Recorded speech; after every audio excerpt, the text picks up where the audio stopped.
never really right time obtuse. Getting in the fight, I might lose. Never really had the bout nice boobs. Hoping I'll keep up 9 soon. Picking up the mic to spike my views. Keep it kinda like haikus. I'ma take the night to write my news. What's the height I wanna strike my noose? We're never really gonna understand this, why I gotta write a symphony. I'm just making use of what I know, so I'm guessing I prefer to do it rhythmically. But I never really seem to get it right. The imperfectionist is just a kid in me. Yeah, I struggle as an artist, I'm the face of definition, woo, the epitome. And I've always had a problem hating on myself, stacking up my wealth to put it on a shelf and throw it down a well. And maybe I rebel to feed it to the devil, never would repel people that I seek to meet in evil hells. Reaching like a leash, I seek it to excel. A cheeky freak that isn't Greek up in the shell, but my mystique is just unique enough to sell.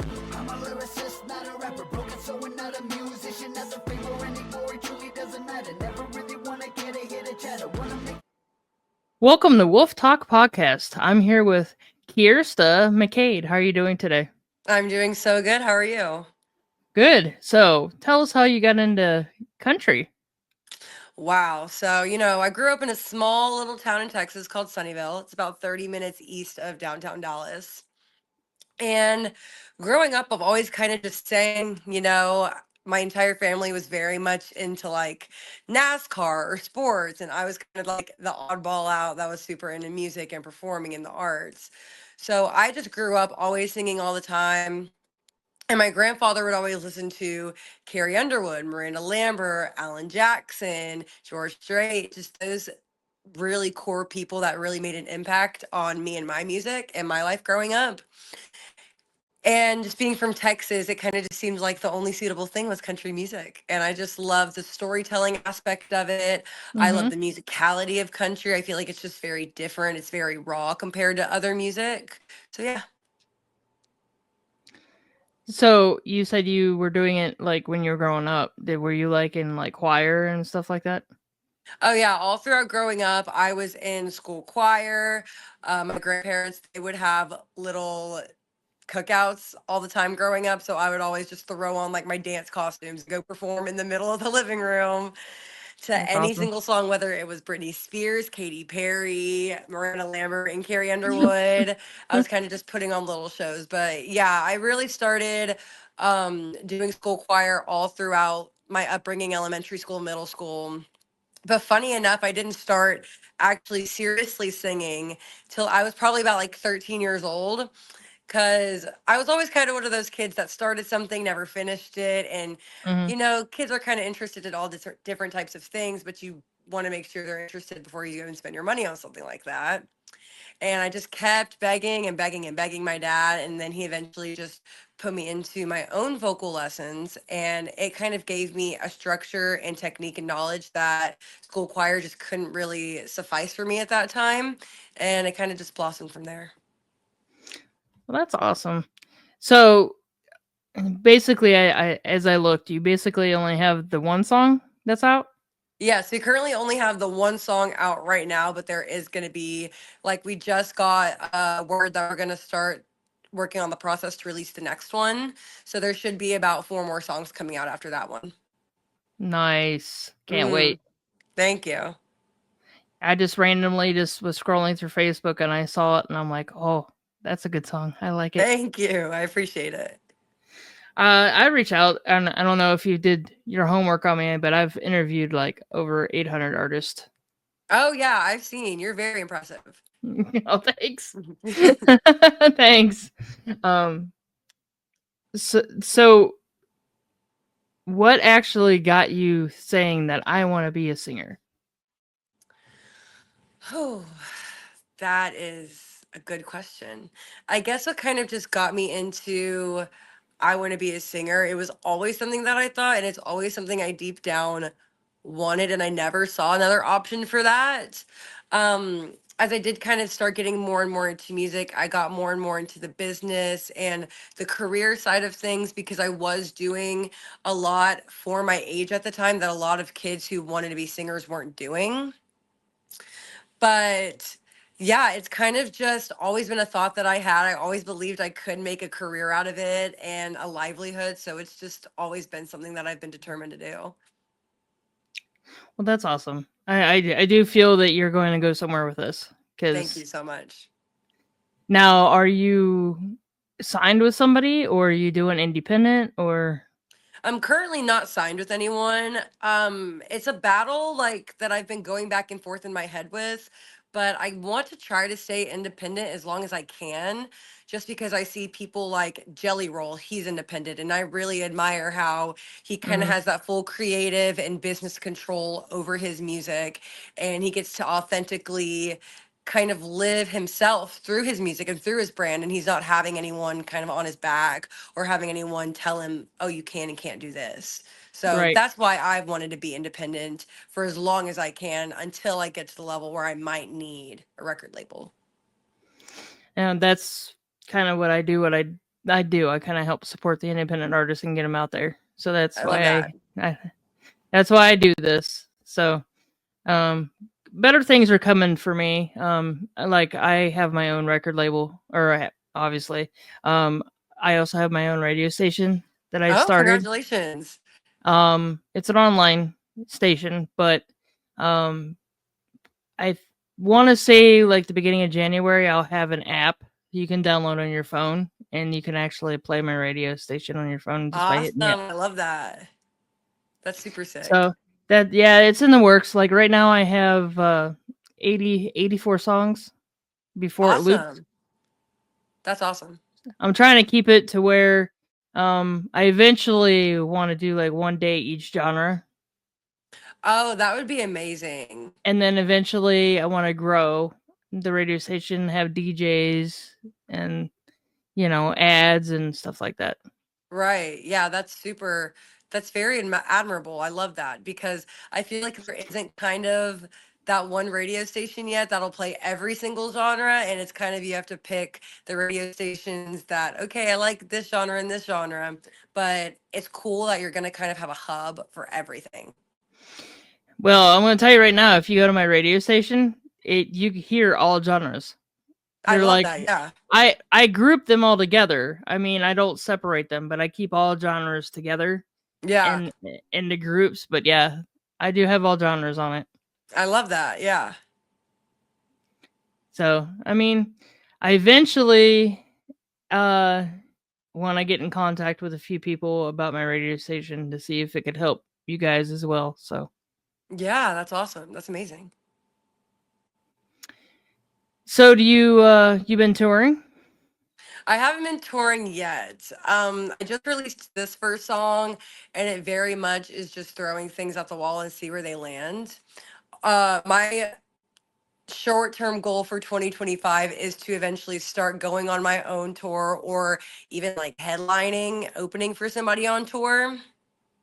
But touring is one of my biggest dreams. I really don't care what scale it's on or how big or how small it is, but it's always been something that I've just always looked forward to as an artist.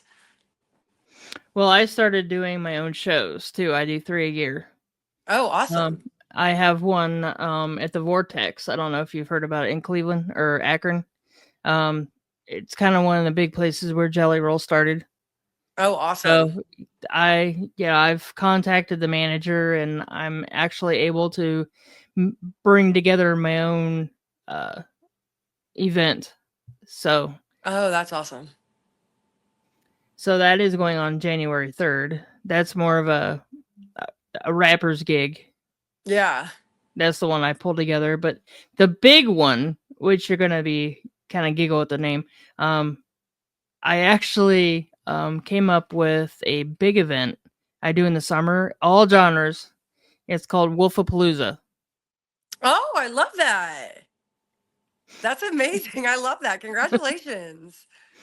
And then in the fall, I don't know what I'm gonna do in the fall yet, but yeah, I did my first show last summer, or That's awesome. this past summer rather.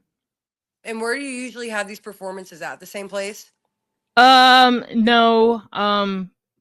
I do wanna, use the Vortex a lot.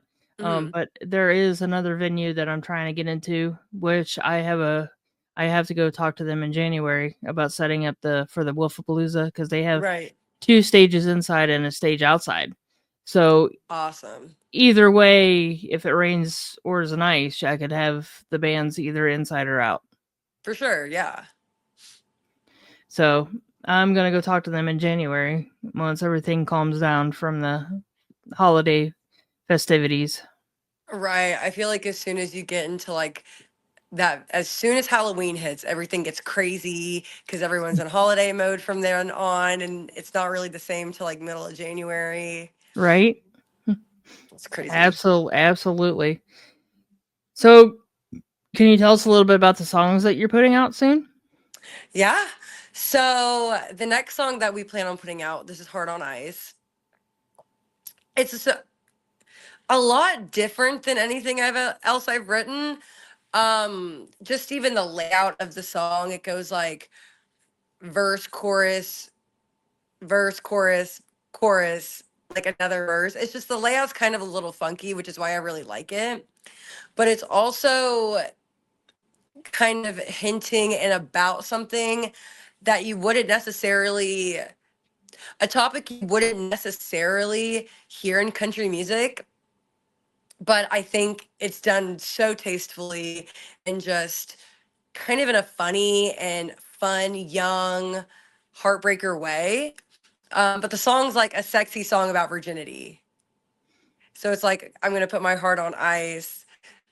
That's all I can say about it right now. But Okay. I'm super excited for it to be out.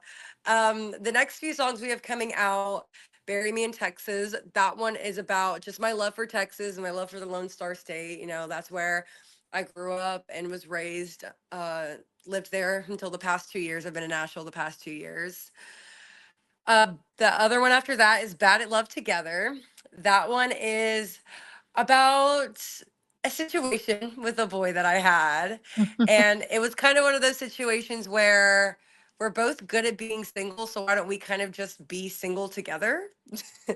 Obviously, it's Okay. very close to home, something I've been through. And then we have What Mama Don't Know, which is about a young girl that loves to go out and have fun, but doesn't want her mom to know. Yeah. All kids do that. I'm not. Oh, right. Yes. Yeah. And when I was writing the song, I was like, this is probably everything that my mom knows. She's not going to be shocked by anything. So, did you let your mom hear the song? Yeah, I let her hear the song. So I didn't play her the song when I first wrote it. I waited till it was actually recorded and mixed and mastered for her to hear it. And of course, the fake ID part comes up, and she's like, "You have a fake ID," and just like sneaking out the house. And she's like, "You snuck out the house," and it was just funny getting her reaction on basically my admission of all the things that I've done behind her back. She was putting you under the microscope. Oh yeah, she put me under the microscope. Yep. All right. So, other than getting some tours in 2025, anything else you got planned? Touring, just releasing more music. I definitely want to grow my fan base and I definitely want to keep putting music out there. I just love creating. I love writing songs. I love kind of pushing the envelope when it comes to country music. And I just love writing about things or taking different routes that no one else would think to, or trying to at least. So yeah, touring, writing more music. I definitely want to do more Nashville based gigs. I do feel like sometimes it's little fish in the ocean because Nashville is such a big city and there's everybody that does everything. So I definitely do want to focus more on just getting in those shows, getting in those writers rounds, meeting everybody that I can meet and making new Mhm. opportunities for myself. Absolutely. Believe it or not, the more people that I meet, the bigger I get, and Awesome. that's how you do it. I That's mean, true that's though. how That's the true. um. But now that I know you're in Nashville, you're kind of close to Ohio. I can actually maybe get you in one of Very my close, shows. yes. So keep that in mind. Oh yeah, we'll be in contact for sure. All right. So you want to tell everybody where to get go to see your stuff? I mean, I didn't even ask yet. Do you have any merch? I don't have any merch yet. That is currently in the process. We have some really cool ideas picked out for like t-shirts and bracelets and different things like that. So if you want more information on that or to keep up with all of my social media and all of the songs that I'm releasing, You can follow me on Facebook, Instagram, TikTok at Kyrsta McKade. That is Kyrsta. McKade is McKade. Same thing on Spotify, iTunes, Amazon Music, any streaming platform. You can go listen to the song Well Mama Don't Know we have out now, and more music to come. So I do have a question. Yes. When did you put that song out? I put that song out. It came out November 1st. November 1st. Mm-hmm. How many followers? How many listens have you had? I think I've had 13K on Spotify, and then I'm not too sure about iTunes. Definitely quite a few. That's awesome. Yes, it's definitely gotten some traction, which I'm happy about. And I mean, the month just started. Right. We're just going to try to keep like pushing it, riding the wave as long as we can. Well, you got a big wave and ride it. Thank you. Because that's Thank a you good so one. much. All right. Well, thank you for joining Wolf Bear Podcast. And we will talk again soon and definitely have you on the show again once you get more established. And I will definitely keep you in my contacts so that we can possibly have you on a show. Of course. Thank you so much. The pleasure was all mine. Well, you have a wonderful evening. You as well. And happy holidays. You as well. All right. Bye-bye. Bye-bye.